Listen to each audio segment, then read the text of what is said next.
Timur Tengah semakin memanas dengan meningkatnya ketegangan antara Iran dan Israel. Pada awal April 2024, hubungan kedua negara mencapai titik terendah dalam beberapa tahun terakhir. Insiden ini terjadi setelah serangan udara Israel yang menewaskan beberapa orang, termasuk penasihat militer senior Iran.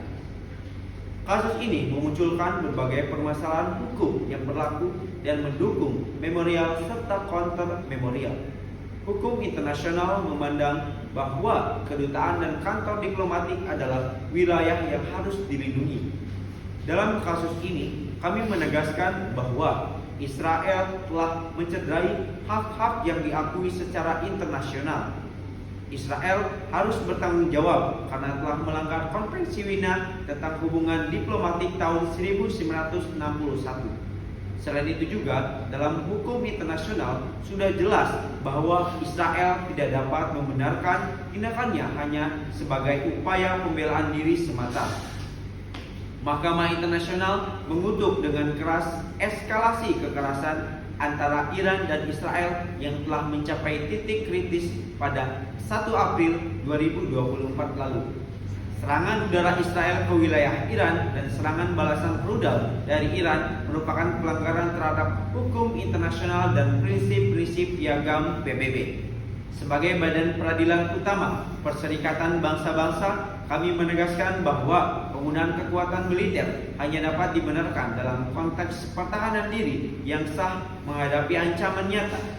Klaim sepihak dari kedua belah pihak tidak dapat dijadikan dasar pembenaran atas tindakan militer ofensif semacam ini.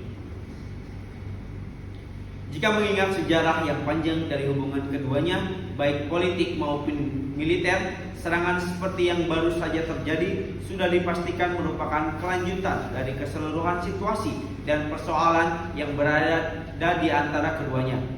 Salah satu cara untuk mengatasi meningkatnya ketegangan antara Iran dan Israel adalah dengan mencapai perdamaian dan kesepakatan yang adil dan menyeluruh melalui dialog. Kesepakatan ini akan membawa kepastian dan stabilitas di wilayah tersebut.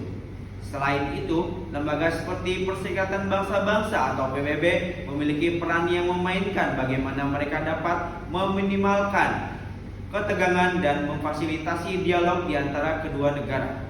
Dalam kasus ini, tindakan penyerangan balik yang dilakukan oleh Iran tidak bisa disalahkan karena merupakan bentuk pertahanan diri suatu negara. Ketentuan ini diatur dalam pasal 51 Piagam PBB yang dimana mengatur hak menggunakan kekuatan bersenjata untuk membela diri bagi suatu negara. Berdasarkan pasal ini, penggunaan kekuatan bersenjata untuk membela diri bagi negara adalah sah.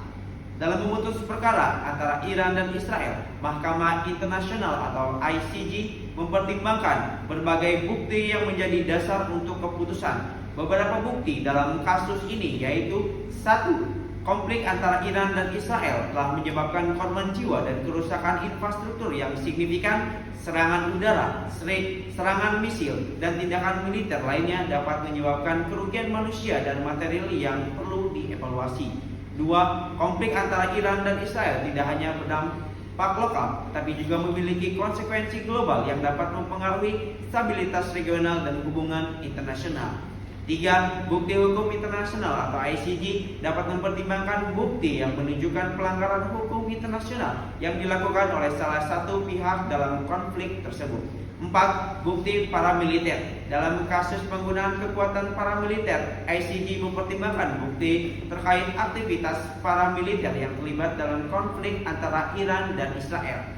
5. Bukti respons dan tindakan. ICJ juga mempertimbangkan bukti terkait respons dan tindakan yang diambil oleh masing-masing pihak sebagai tanggapan terhadap konflik tersebut. 6. Bukti sejarah dan konteks. Faktor sejarah dan konteks yang mempengaruhi hubungan antara Iran dan Israel juga dapat menjadi bukti yang dipertimbangkan oleh ICJ. 7. Bukti-bukti yang konkret seperti dokumen, kesakdaan, data lain yang relevan dengan perkara tersebut akan menjadi pertimbangan penting. ICJ menilai keabsahan dan relevansi bukti yang diajukan. Dalam memutuskan perkara, ICJ bertindak secara independen dan berdasarkan prinsip-prinsip hukum internasional untuk memastikan keputusan yang adil dan mengikat bagi kedua belah pihak. Dengan mempertimbangkan bukti-bukti ini, ICJ dapat membuat keputusan yang didasarkan pada fakta-fakta yang terbukti dalam kasus Iran dan Israel. Maka dari itu, kami mendesak agar kedua negara segera menghentikan seluruh aksi militer dan kembali ke meja perundingan. Mahkamah menghimbau kepada Iran untuk mengedepankan transparansi penuh terkait program nuklirnya dan mematuhi resolusi-resolusi Dewan Keamanan PBB. Sedangkan kepada Israel, kami menghimbau untuk menahan diri dan tidak melakukan provokasi lebih lanjut. Penyelesaian sengketa harus ditempuh melalui jalur damai berdasarkan prinsip-prinsip hukum internasional. Mahkamah siap memfasilitasi upaya mediasi jika dibutuhkan oleh kedua belah pihak. Kami menghimbau negara-negara lain untuk tidak mengambil tindakan yang dapat memperkeruh situasi. Jalan keluar konflik ini ada di tangan para pemimpin Iran dan Israel.